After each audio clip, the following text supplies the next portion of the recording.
કે હમીરજી ગોહિલના કાનમાં છે એ મરશિયાનો અવાજ આવે છે, કોઈ રડતું હોય એનો અવાજ આવે છે. અને મરશિયા હમણાં આવ્યો, સૌ રૂવે સંસાર પણ શાયરના જળ સુવે નહીં, પણ મારા ઘટમાં ગોખલમાં નાખીને આયો નાગા જલ્યો. એ મરશિયા હમણાં અને આખરા હમીરજી ગોહિલ છે વિચાર કરે છે કે આવું કોણ રડતું છે, અને આ મરશિયા સાંભળી અને રોવાડા બેઠા થઈ જાય છે. ભાઈઓ એ ધીમે ધીમે ધીમે સવાર પડ્યું, ભલે ને ઉગા ભાન તિહારા લવ ગામડા, હવે તો જીવન મરણ હતી માન અમારી રાખજે કાશ્યપ રાવત. એ ભગવાન ભાસ્કર છે એ પોતાની હોનાની કિરણો છે ધરતી ઉપર પાથરી અને અજવાળું થયું. એવે વખતે એ ઘોડો લઈ અને જે જગ્યાએથી રડવાનો અવાજ આવતો હતો, મરશિયાનો અવાજ આવતો હતો, એ નેહડામાં જઈ અને પૂછે છે કે આ રાતે કોણ રડતું હતું?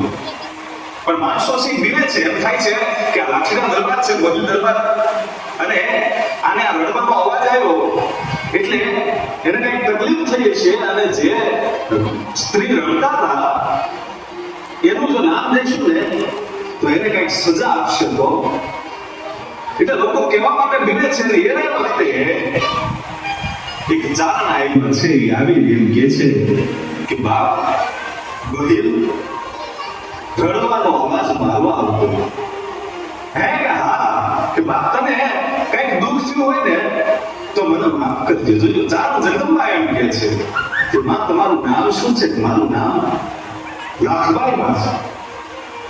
હે કે હા પણ બાપ ગોહિલ, તને જો દુઃખ થયું હોય ને, રાતે તારી ઊંઘ બગડી હોય ને મારા રોવાથી, તો મને માફ કરજો. પણ જેને ઘરેથી યુવાન દીકરો હોય, વૈરાગ્યો હોય, એ માને કેમ ઊંઘ આવે?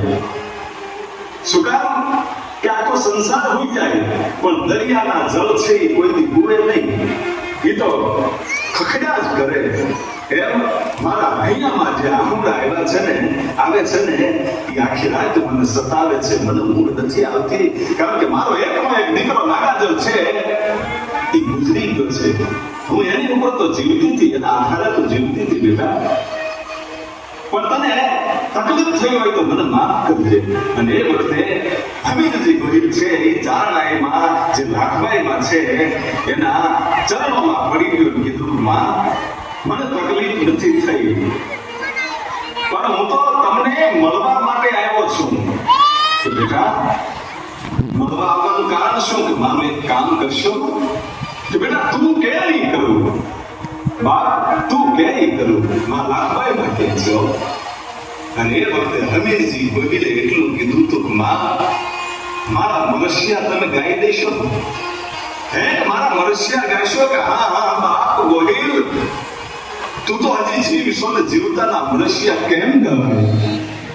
હે કે તું જીવશો બાપ, અને તારા મરશિયા ન ગાવાના હોય.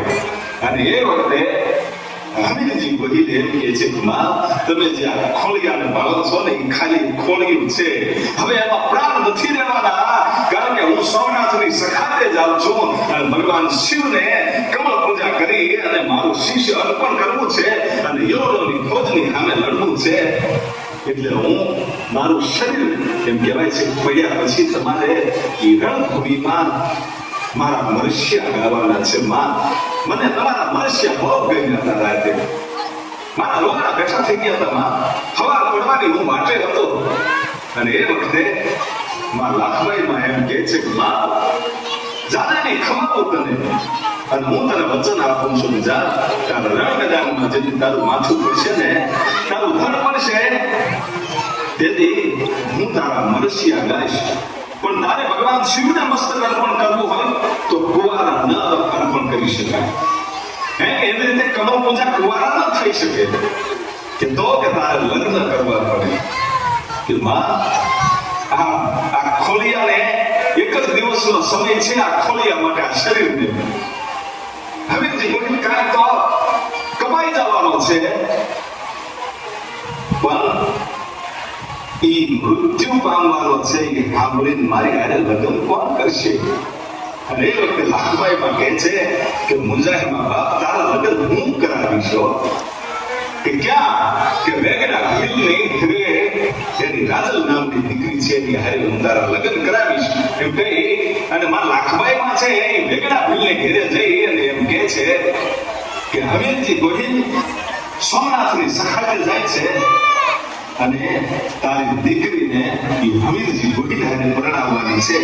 અને એ વખતે વેગડો ભીલ એમ કહે છે કે હમીરજી ગોહિલ તો એક જ દિવસનો મહેમાન છે, કાલે એનું શરીર શાંત થાય છે, પણ માં તમે જો કહેતા હો તો હું મારી દીકરીને એની હારે પરણાવવા માટે તૈયાર છું. લાખબાઈમાં કહે છે કે તારે તારી દીકરીને પરણાવી જ પડશે, કારણ કે એનો વંશ રહી જાય એટલા માટે મારે એને પરણાવવો છે.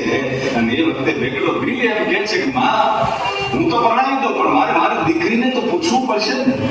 કે હા બેટા પૂછી લે. અને રાજલ એમ કહેવાય છે કે ઈ ઓરડામાં પોતે છાણનું લીપણ કરતી હતી, ભાઈ ગાય કરતી હતી. અને ત્યાં જઈ અને વેગડો ભીલ પોતાની દીકરી રાજલને એમ કહે છે કે બાપ બેટા તારા લગ્ન નક્કી કરવા છે અને હમીરજી ગોહિલ હારે નક્કી કર્યા છે. પણ દીકરી વિચાર કરી લેજે, તારી પાસે તારા વીરોને મળવા માટેની એક જ રાત છે, બીજા દિવસે તો તું વિધવા કરી જવાની છો. હે કે હા. અને એ વખતે ઈ એમ કહે છે કે ભલા માં એવો રાજપૂત મને મળતો હોય તો મારે ના કેમ કહેવી. હે કે ભલે એક જ રાત હું સુહાગણી રહું અને બીજા દિવસે વિધવા ભલે બનવું પડે, પણ સોમનાથની સખાતે જાતો હોય એવા મહાપુરુષની હારે પરણવા માટે હું તૈયાર છું. અને પછી એમ કહેવાય છે કે હમીરજી ગોહિલ અને રાજબાઈના લગ્ન થાય છે. રાજલના લગ્ન થયા અને પછી જ્યારે